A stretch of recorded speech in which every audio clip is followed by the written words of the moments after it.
ओम साई राम दोस्तों। खापरडे डायरी का आज यह तीसरा एपिसोड है। 7 दिसंबर 1910। दादा साहिब जी लिखते हैं कि एक सुबह मेरी प्रार्थना समाप्त होने के बाद सेवानिवृत्त मामलेदार बाला साहेब भाटेवाड़ी में आए। उनका हमने आदरपूर्वक स्वागत किया और सभी मिलकर बातचीत करने लगे। वे कुछ दिनों से वहीं ठहरे हुए थे और उनके चेहरे पर गहरी शांति झलक रही थी। तभी साईं बाबा बाहर निकल रहे थे और हम सब ने उनके दर्शन किए।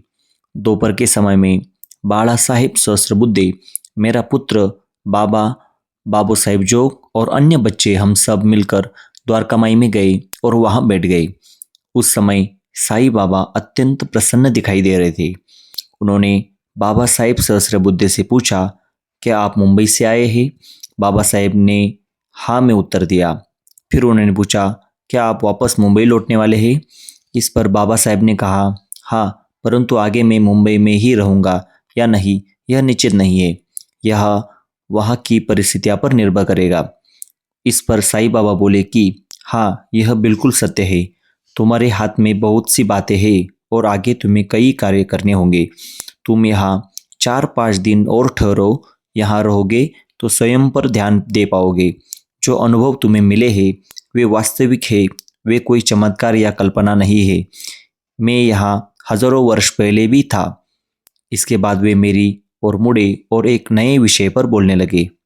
यह संसार बड़ा विचित्र है। सब कुछ मेरा ही स्वरूप है। मैं सबको समान दृष्टि से देखता हूँ, परंतु कुछ लोग कपटी होते हैं। मैं उनके लिए क्या कर सकता हूँ?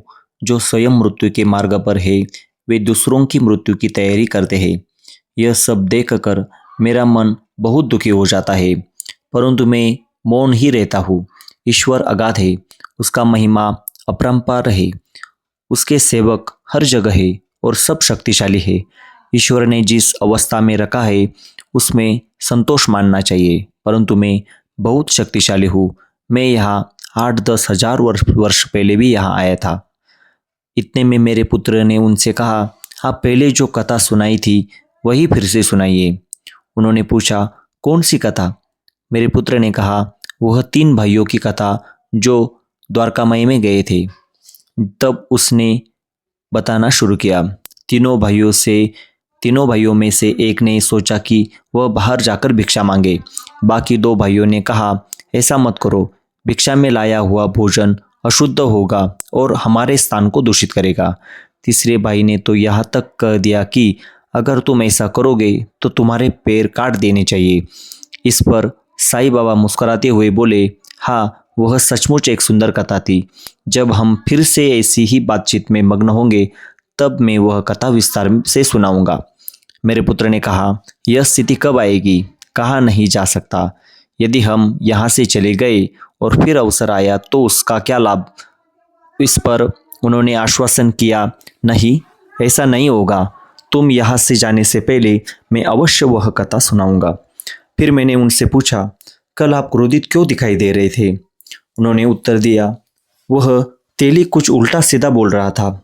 मैंने फिर पूछा, आज प्रसाद वितरण के समय आप मारो मत क्यों कह रहे थे? उन्होंने कहा, पाटिल परिवार में जोरदार झगड़ा हो रहा था जिससे उनके घर में फूट पड़ गई थी। वे बड़ी सहज और मधुर वाणी में यह सब कह रहे थे और बीच बीच में उनके चेहरे पर अद्भुत प्रसन्नता झलक रही थी। उस समय उनके साथ हुआ यह संवाद मेरी स्मृति में सदा के लिए अंकित हो गया। इसी बीच कुछ और भक्त वहां आ गए और बातचीत रुक गई। हमें इसका बहुत खेद हुआ, परंतु कुछ कर नहीं सकते थे। हम उसी विषय पर चर्चा करते हुए वापस लौट आए। शाम को तात्या साहेब और बाला साहेब भाटे फिर आए और हम सब उस दिव्य संवाद को याद करते हुए पुनः चर्चा करने लगे। खापरडे डायरी की अगली कहानी लेकर हम फिर मिलेंगे हमारे अगले वीडियो में। तब तक के लिए ओम साई राम।